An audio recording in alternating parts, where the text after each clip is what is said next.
好，我们知道在9月21号当天的晚上呢，我们的中央气象局已经有发布豪大雨特报。那基隆市政府应该有将接到相关的这个讯息。那接下来呢，在9月22号的时候，也已经有中央气象局也一样同步又发布了这个雨量增加的这样子的一个通报。基隆市政府依规定应该要设置紧急灾害指挥中心。那请问当时的谢国良市长究竟在做什么呢？那我们呢今天早上去了解之后发现，其实里长们并没有收到市府的任何指示，例如说要发沙包，或者是通知我们的市民朋友应该要做好防灾的准备等等，都没有这样子的讯息出来。那我们的谢国良市长在昨天晚上又有发布一个影片，要求大家要注意安全。那想要请问，我们的防灾应变指挥中心究竟当时开会的内容是什么？决议是什么？我们又为这一次的淹水灾害灾情的预防做了什么样的事情呢？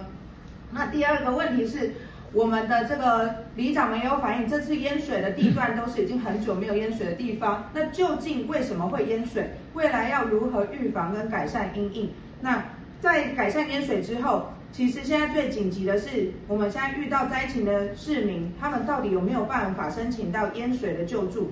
淹水的救助方法为何？区公所能不能来协助这些相关等等的事情？我们希望谢国良市长可以出来说明。那我们未来如果在收到这个豪大雨特报的时候，那市府能不能让我们市民不要再感到手足无措？